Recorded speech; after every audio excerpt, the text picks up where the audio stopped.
Sūnau, tau turiu labai blogą žinią pasakyti. Lietuvos vyriausybė nori atimti tavo butą.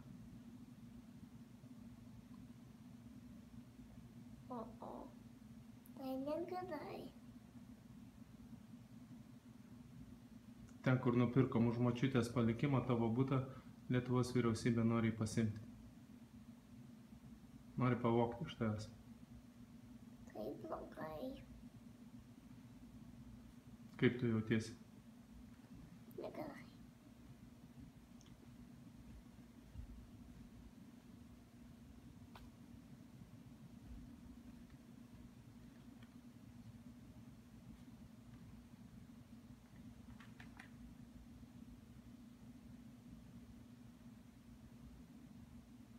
Ką tu turi pasakyti?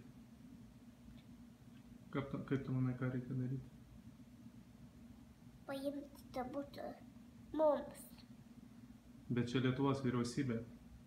Tai yra Lietuvos valdžia nori atimti butą. Iš tavęs.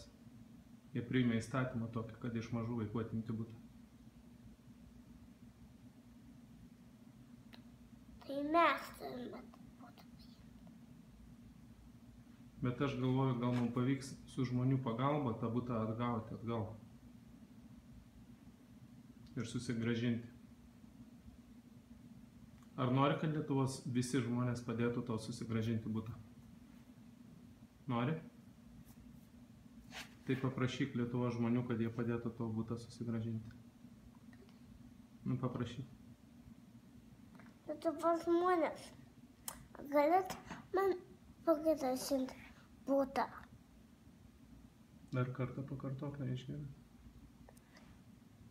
Lietuvos žmonės, jūs galit man duoti vėl butą?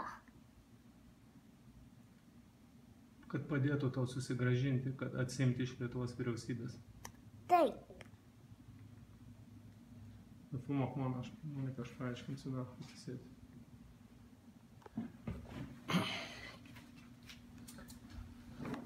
Taip, aš noriu paaiškinti, kas nutiko su mano sūnaus butu. Dėdė, atsistok. Viskas gerai, aš paaiškinsiu. Neturi šiandien žaislų. O, atsiprašau. Vėl. Taip, situacija yra tokia. Akero butas buvo pirktas už mirusios jo močiutės paveldėtus pinigus. Remiantis Lietuvos vyriausybės priimtais įstatymais, Kretingos komunalininkas, padedamas Šiaulių banko, padarė renovaciją už 11 000 eurų. O butas buvo pirktas tik tai už 10 000 eurų. Kreipkite dėmesį, butas pirktas už 10 000 eurų, renovaciją padarė už 11 000 eurų. Tai pilnai pasisavindami butą ir nepilnamečių dar palikdami skolą. Ir dabar mano sūnus yra perduotas teismui ir iš jo planuoja pilnai atimti butą. Čia Lietuva taip saugo nepilnamečių įstatymus. Prašome visus paplatinti šitą kreipimąsi kuo skubiau, nes Lietuvos vyriausybė priima įstatymus, kurie nesaugo nepilnamečių teisės, o atiminėja iš jų turtą. Taip pat, kas galite, atvykite į Klaipėdos miesto apylinkės teismą, nes posėdis yra viešas. Taip pat kviečiame žurnalistus ir radio televizijos atstovus, žinoma, kurie nedirba vyriausybei. Nes Lietuvos vyriausybė savinasi 4 metų vaiko nekilnojamą turtą. Gėda Lietuvos vyriausybei. Posėdis vyks balandžio 27 dieną, 14 val. Klaipėdos miesto apylinkės teisme.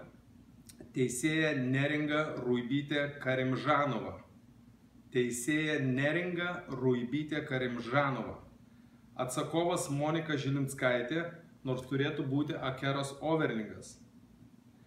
Bet teisininkai šitaip mėto pėdas, kad niekas nepastebėtų, kad būtent iš nepilnamečių yra atiminėjimas turtas. Turtas yra Akero overlingo vardu. Čia ant nuosavybės dokumentų yra tik tai Akero overlingo vardas, bet paduoda jo motina kaip atsakovė. Ieškovas yra Kretingos savivaldybės įmonė, Kretingos komunalininkas. Prašome, labai prašome visus pasidalinti šituo pranešimu ir kuo skubiau ir kuo plačiau, nes šiandien jie bando atimti mano sūnaus turtą, rytoj tai gali būti jūsų vaikas arba anūkas. Ačiū visiems labai.